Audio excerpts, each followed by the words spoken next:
오늘 19장의 내용입니다. 1절에서 2절은 병을 고치시는 장면이 나오고 3절에서 12절은 이혼에 관한 말씀이 나옵니다. 그리고 13절에서 15절은 어린아이에게 안수하시고 16절에서 22절은 영생을 얻고 싶은 청년 이야기가 나옵니다. 23절에서 26절은 천국 들어가기가 어려운 부자 얘기가 나오고 27절에서 30절은 모든 것을 버리고 주를 따르는 자에게 보상이 있다는 예수님의 말씀이 있습니다. 여러분은 지금 19일째에 나오고 있습니다. 오늘까지 나온 여러분은 나머지 이틀도 채우셔서 꼭 승리하시기를 바랍니다. 그러면 1절, 예수께서 이 말씀을 마치시고 갈릴리를 떠나 요단강 건너편 유대증에 이르러 큰 무리가 따르거늘 예수께서 거기서 그들의 병을 고치시더라. 예수님이 이렇게 병을 고치셨습니다.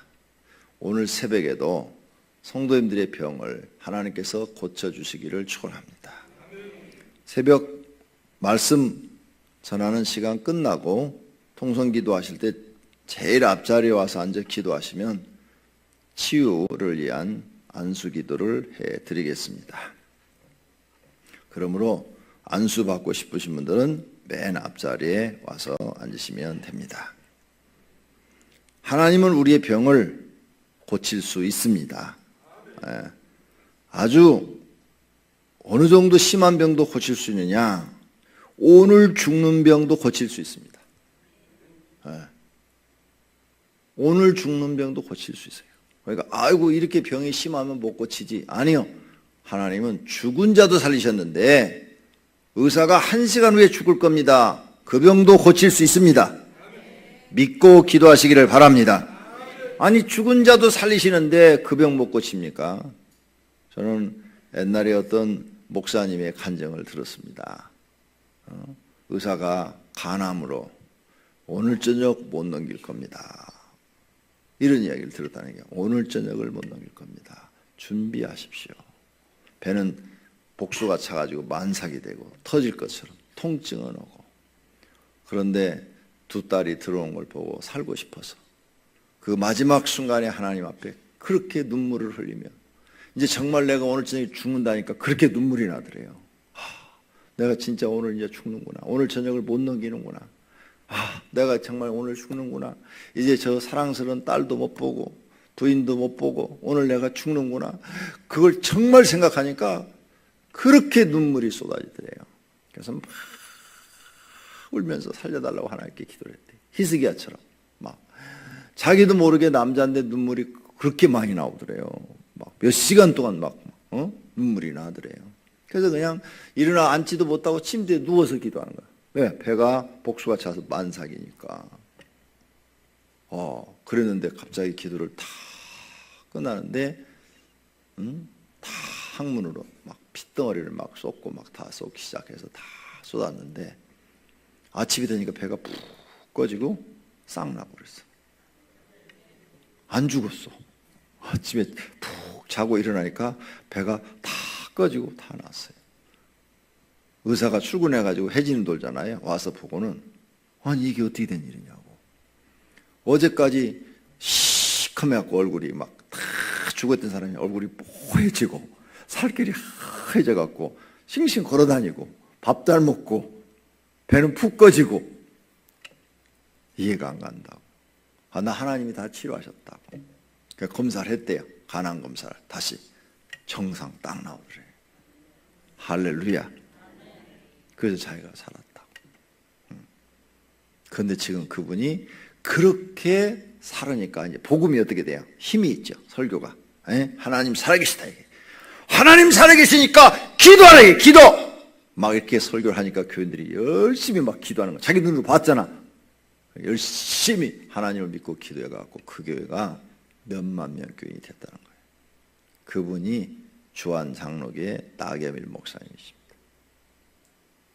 이런 경험을 해야 막 하나님에 대해서 힘있게 증거하는 거예요. 힘있게. 그런 경험이 없으니까 확신 있게 증거를 못하는 거예요. 예. 사랑하신 성도님들도 이건 못 고쳐 반성이니까 그건 여러분 생각이고 하나님은 고칠 수 있습니다. 하나님은 고칠 수 있습니다. 있다고 믿고 기도하셔야 돼요. 내일 아침 설교에 또 그 말씀을 예수님이 하십니다. 내일 아침 나머지 얘기하고 오늘 아침에 믿고 기도하셔서 병 고침 받으시기를 축원합니다. 두 번째 3절에서 12절까지 이혼에 관한 말씀. 아마 궁금했던 모양이에요. 바리새인들이. 그래서 아내를 버리는 것이 옳습니까? 하고 묻자 예수님이 너희는 둘이 아니고 한 몸이라.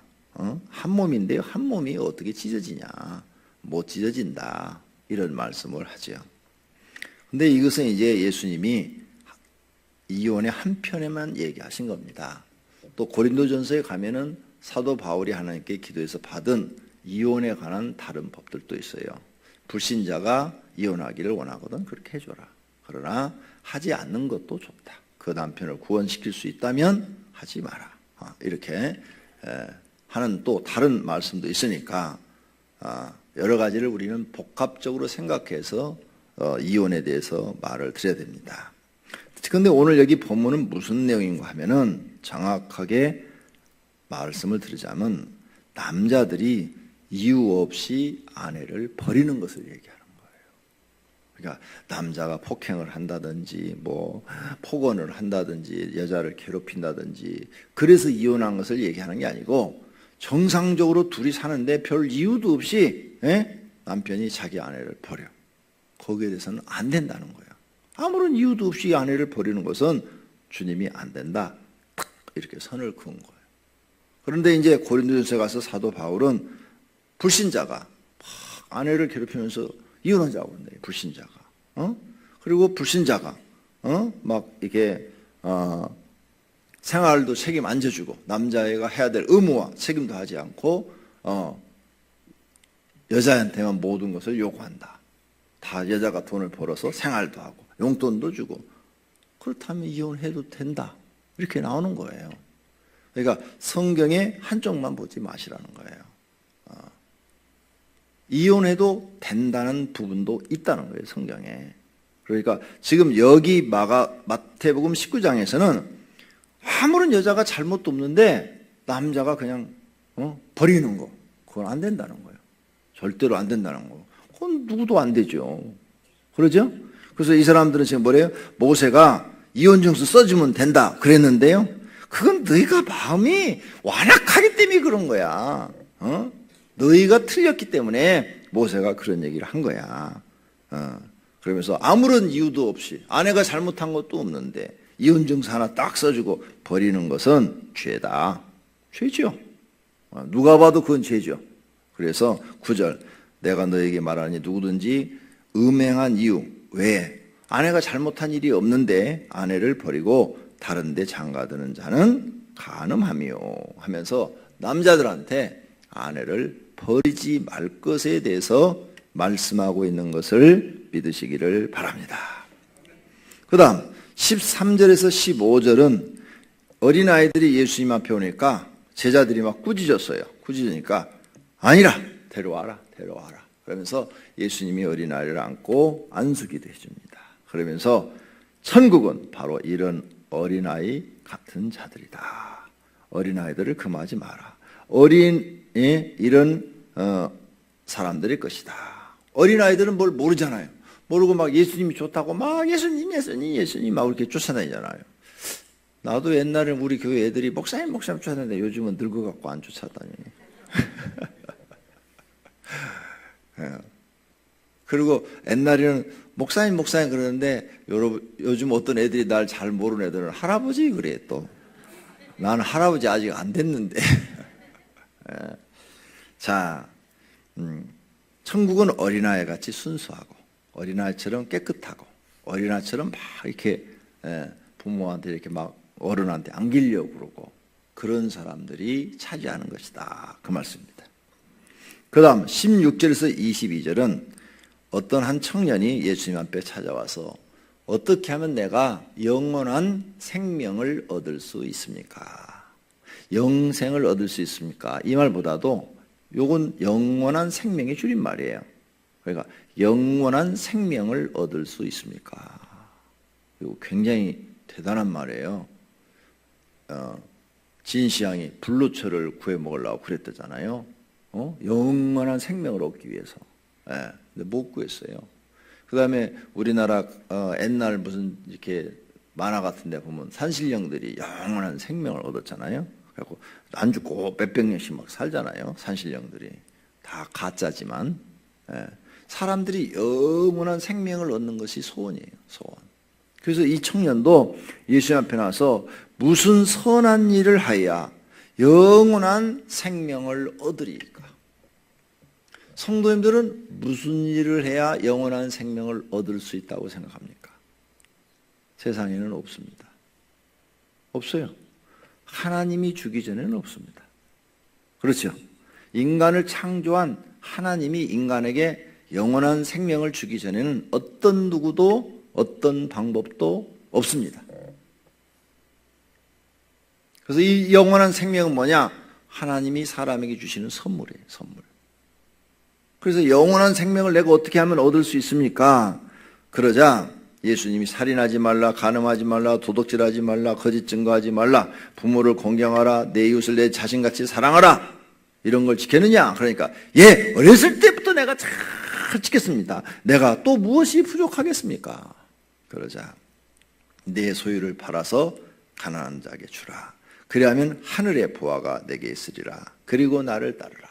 그러면 너는 영원한 생명을 얻으리라. 이런 말씀을 해요. 그러자 이 부자 청년이 재물이 많음으로, 부자이므로 이 말을 듣고 근심하며 돌아갔다고 그랬어요. 영원한 생명을 얻어야 되는데, 얻고는 싶은데 자기 재산을 다 주고는 얻고 싶지 않은 거예요. 영원한 생명을 갖고 싶은데 재산 다 그놈 남에게 주고 나를 따르라니까 재산은 잃고 싶지 않은 거예요. 재산도 그대로 가지고 싶고 영원한 생명도 얻고 싶고. 이게 이 부자 청년의 마음이에요. 우리도 그래요. 우리도. 그죠? 영원한 생명을 얻고 싶은데 내 재산은 추구 안 나길 바래요. 그리고 영원한 생명도 없고 둘 다 갖고 싶어 하는 거죠.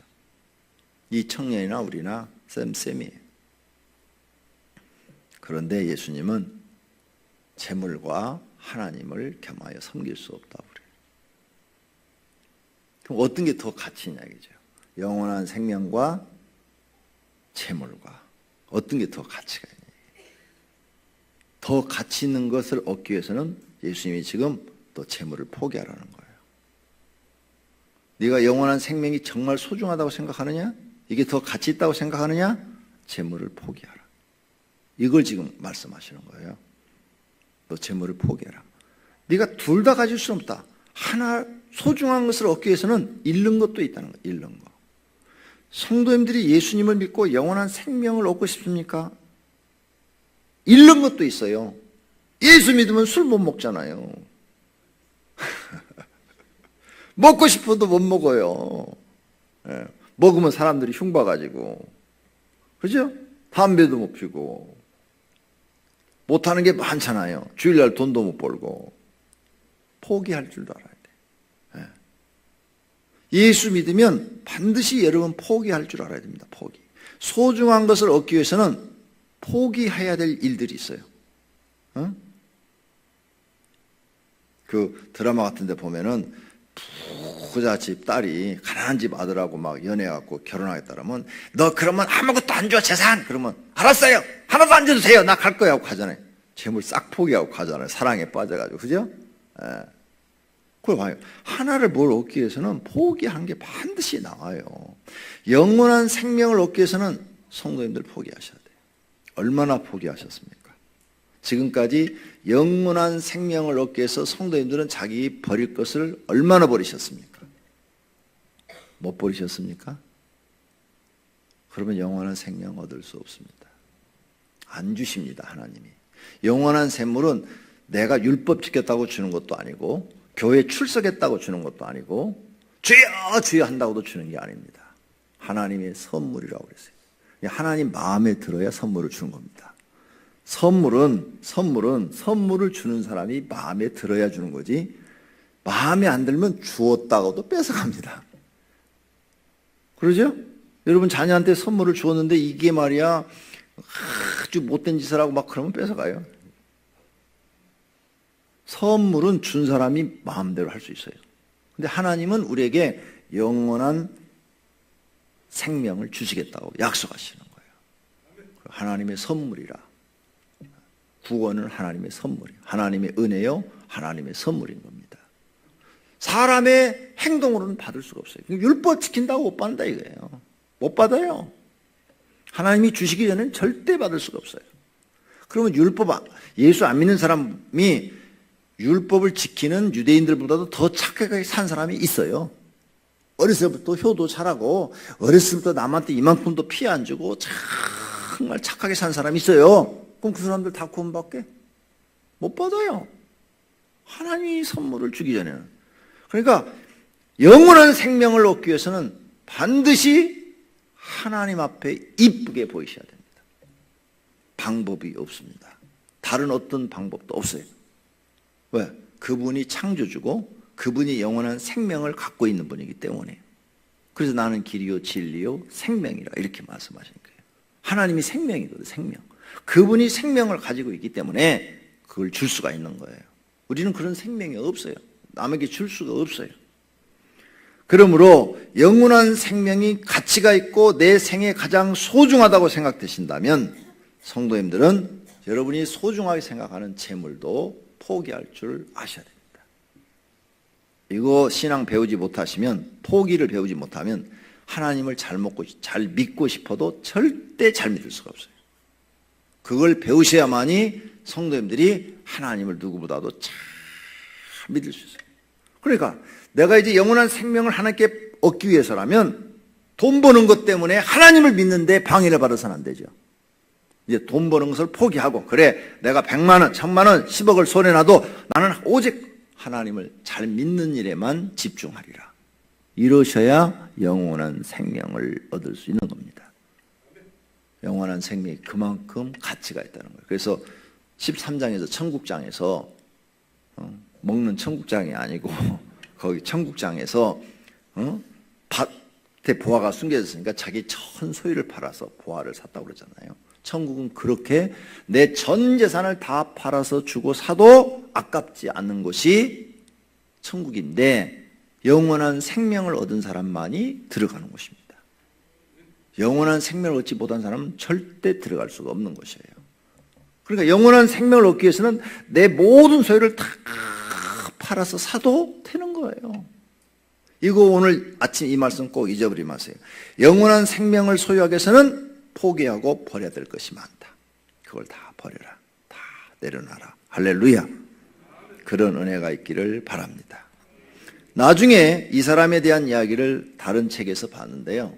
이 청년이 여기서는 근심하고 돌아갑니다. 근데 예수님이 이제 부활 승천하시고 제자들 시대, 사도 시대에 가서 이 청년이 회개를 합니다. 그리고 자기 재산을 다 팔아서 가난한 사람에 주고 정말 예수님을 따르는 그런 사람이 됩니다. 승천하신 후로 예수님의 제자가 돼요. 그래서 이 사람이 성자라는 칭호까지 받습니다. 이 진리를 깨달은 거죠. 이때는 근심하고 돌아갔는데 후에 그랬다고 책에 나와 있더라고요. 나중에라도 깨달았으니 이 사람이 얼마나 다행입니까? 그리고 정말 소중한 것을 얻은 거죠. 자, 그 다음 23절서부터 26절까지는 그러면서 예수님이 가르칩니다. 이 청년이 지금 부자인데 근심하고 가니까 부자가 천국 들어가기가 어찌 어려운지 낙타가 바늘구멍으로 들어가기처럼 어렵다. 그러니까 들어간다는 얘기예요? 못 들어간다는 얘기예요? 못 들어간다는 얘기입니다. 그런데 그러니까 제자들이 놀라갖고 그러면 누가 구원받을 수 있습니까? 영원한 생명을 얻을 수 있습니까? 그러니까 사람으로서는 할 수 없으나 하나님으로는 다 하실 수 있느니라. 아까 내가 얘기했잖아요. 사람은 절대 할 수 없다고. 어떤 방법으로도 안 돼요. 율법 지켜도 안 되는 거예요. 그런데 하나님만이 이 구원을 줄 수 있는데 구원이 곧 영원한 생명을 얻는 거잖아요. 하나님만이 할 수 있다니까요. 지금 그 말씀이에요. 믿습니까? 예. 그러자 27절에서 마지막 절까지 주를 따르면서 모든 것을 버렸어요. 이 부자 청년은 지금 여기서는 재물 때문에 못 따랐잖아요. 그러니까 베드로가 주님, 우리는 다 버리고 모든 걸 다 버리고 주님을 따랐는데 그럼 우리한테 뭐가 있나요? 촐랑대기는. 27절에 봐요. 베드로가 대답하이르되 보소서 우리가 모든 것을 버리고 거기 밑줄 모든 것을 버리고 그러죠? 이 청년은 재물만 지금 하나 얘기했죠? 근데 베드로는 뭐예요? 모든 것을 버리고 주를 따라 싸우는데 그런즉 우리에게 무엇을 얻으리까? 우리한테 어떤 보상이 있느냐 이거죠. 그러자 예수님이 말을 합니다. 너는 예수님이 재림할 때 12지파를 심판하는 자리에 앉게 될 것이다. 와, 엄청 심판하는 자리에 앉게 된대요. 12지파. 너희도 나를 따르는 너희도 12보좌에 앉아 이스라엘 12지파를 심판하리라. 그죠? 너는 심판하는 자리에 앉게 될 것이다. 그러면서 하시는 말씀이 나를 위하여 모든 걸 다 버린 사람들은 여러 배를 받고 또 무엇을 상속하리라? 그렇게 하면 별로 마음에 안 닿아요. 풀어서 무엇을 상속하리라? 그렇게 말해야 마음에 와닿아. 다시 다 같이 무엇을 받으라고 예수님이 약속해요?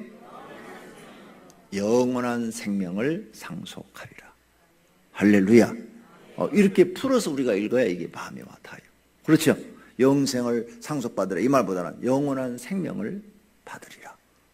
마음에 와닿아요. 포기할 수 있어. 이 영원한 생명을 얻기 위해서는 다 버릴 수 있어. 우리도 베드로처럼. 그렇죠? 주님이 약속하신 거예요. 얼마나 우리에게 귀한 약속을 주시니 우리 이 약속 믿고 사는 거예요. 그 다음 마지막으로 30절 먼저 된 자로 나중되고 나중된 자로 먼저 될 자가 많으니라. 너희가 이렇게 한다면 주님을 따르기 위해서 영원한 생명을 얻기 위해서 모든 걸 버리고 따른다면 나중된 자가 먼저 되리라. 먼저 된 사람들이 이렇게 안 한 사람 많다. 그러므로 너희가 먼저 되고 싶으냐? 이렇게 해라. 그러면 그 사람이 먼저 된다. 먼저 돼. 그런 말씀이에요. 이렇게 너희가 한다면 너희는 나중된 자가 먼저 되리라. 먼저 되리라. 여러분 먼저 되시기를 축원합니다. 기도하겠습니다.